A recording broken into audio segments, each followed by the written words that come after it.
Olá, meu nome é Paulo Roberto Bach da Silva e hoje vou apresentar o meu trabalho, Grafos, Conjunto Separador Minimal, orientado pela professora doutora Roselaine Neves Machado e com orientação do professor doutor Lucas de Oliveira Contiero. A teoria de grafos é o ramo da matemática que abstrai a ideia de ligação entre os objetos. Um grafo, ele normalmente será representado pela letra G e é constituído por um conjunto finito e não vazio de vértices, normalmente representado pela letra V, e um conjunto de arestas, normalmente representados pela letra E, certo? Essas arestas, elas só irão existir se houver pelo menos dois vértices se ligando.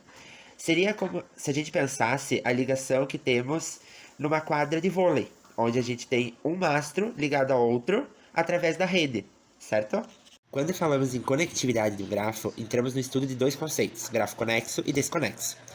Para nossa pesquisa, vamos dar ênfase ao grafo conexo, aquele no qual existe um caminho que liga todos os vértices dentro do grafo, com início e término no mesmo vértice. Então, como vocês podem ver nas duas imagens, um deles eu posso partir de qualquer ponto e chegar no mesmo, e o outro eu não consigo fazer um caminho completo com todos os meus vértices, eu sempre vou começar e terminar em um.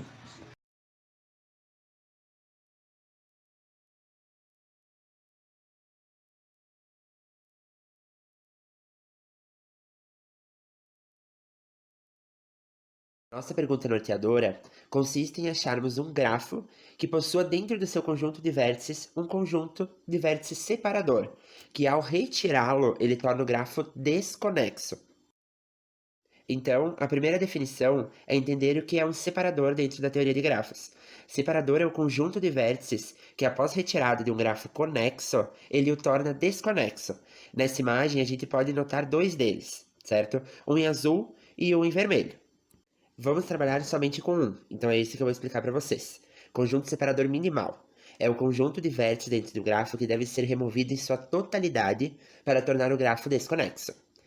Eu vou fazer um passo a passo, certo, de como ele iria sendo retirado. Na imagem anterior possuímos três vértices em azuis, retiramos o primeiro de cima. Após, retiramos o do meio. E por fim, o de baixo, assim tornando o grafo desconexo, visto que não há mais ligação de um lado ao outro. Para o desenvolver da nossa pesquisa, encontramos a necessidade de entendermos algumas definições contidas na teoria de grafos. Vou citar alguma delas e vou tentar dar uma explicada para que vocês tenham conhecimento e consigam entender o desfecho da nossa pesquisa. Vizinhança, na nossa teoria, na teoria de grafos, é o conjunto de todos os vértices ligados a um vértice X por uma aresta. Então, como vocês podem ver, desculpa, no desenho, ele possui, o vértice D possui um conjunto de 5 vizinhos, 5 vértices vizinhos. E, C, K, I e L, todos ligados por uma aresta. Já quando separamos os vértices do nosso grafo em conjuntos, entramos na definição de que se há vizinhança de um vértice a outro, ele ou está contido no meu conjunto ou não, sendo necessário para que entendamos o conjunto separador de grafos. Como estamos trabalhando com o conceito de grafo conexo, é necessário que exista um caminho ligando todos os vértices dentro do nosso grafo. Nessa definição, procuramos encontrar um vértice dentro de um dos nossos conjuntos que não pertença ou esteja conectado ao vizinho. Dessa forma, pensamos no grafo com três conjuntos, A, B e C. Para mim ir de A a B, como na imagem, eu preciso passar por C. O que acontece é que se retirarmos o vértice do meio, ele torna o grafo ainda conexo, pois ele não estava ligado ao conjunto A diretamente. Então, se retirado, ele não irá interferir. E por último, a definição de grafo induzido, certo?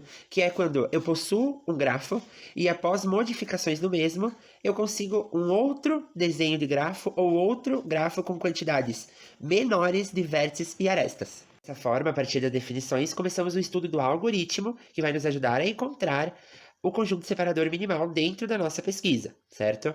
Então, tendo os conceitos definidos, principalmente de grafo induzido, começamos a fazer a retirada de alguns vértices dentro dos nossos conjuntos de vértices que formam o conjunto G de grafo, tá?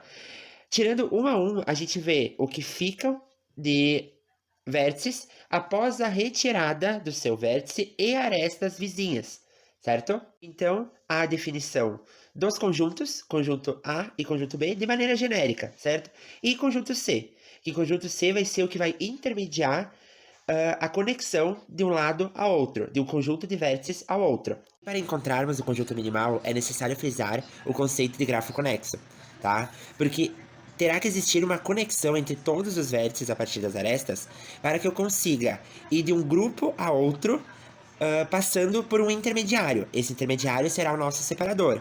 Como há essa ligação, após separados, tá? Após retirado esse grupo, não haverá mais conexão. Minimal pelo fato de termos que saber qual é o número exato de vértices que será retirado. Depois de todas essas definições, vou tentar fazer uma analogia com vocês para que vocês entendam um pouco do nosso estudo, pensando na pandemia que estamos vivendo, certo? Os vértices serão as pessoas, nós todos enquanto sociedade. As arestas são as nossas relações, trabalho, amizade, família, certo? Como nós poderíamos ter um desenho disso, um estudo disso a partir de grafos, tá? Eu vou tentar separar um pouco da quebra dessa cadeia de contágio a partir dos dois conceitos, mínimo e minimal. No primeiro, pensamos o seguinte: retiramos o vértice azul de cima. Após, conseguimos retirar o do meio. E por último, o vértice azul de baixo. Dessa forma, não há mais contato de um conjunto a outro. Para o conjunto mínimo, eu precisei retirar o último de baixo vermelho e o do meio. O terceiro, ele não é necessário. Então, quais são as diferenças dos nossos estudos? O conjunto separador mínimo, ele não precisa ser retirado na sua totalidade. Ou seja, eu não sei o que aconteceu com o restante desse conjunto. O minimal, eu tenho que retirar todo, senão a conexão não se perde, que é o que acontece com o azul. Então, se formos pensar na pandemia, esse conjunto separador seria o conjunto de pessoas que precisam trabalhar e estar em contato com outras na rua, outras que podem estar infectadas, certo? Médicos, trabalhadores essenciais. Os outros conjuntos seriam o conjunto de pessoas saudáveis, que estão em casas, que estão em isolamento, e o conjunto de pessoas que está com o vírus. Não há como eu ir de um a outro sem passar pelo meu conjunto do meio, o meu conjunto de trabalhador essencial. Então, se esses isolados ou com a vacina e afins, eles separados do convívio social, eles conseguiriam quebrar a queda do contágio. Algumas das nossas referências: trabalho executado com recursos do FNDE por meio do Programa de Educação Tutorial PET Matemática do campus Bento Gonçalves. Muito obrigado pela atenção de todos.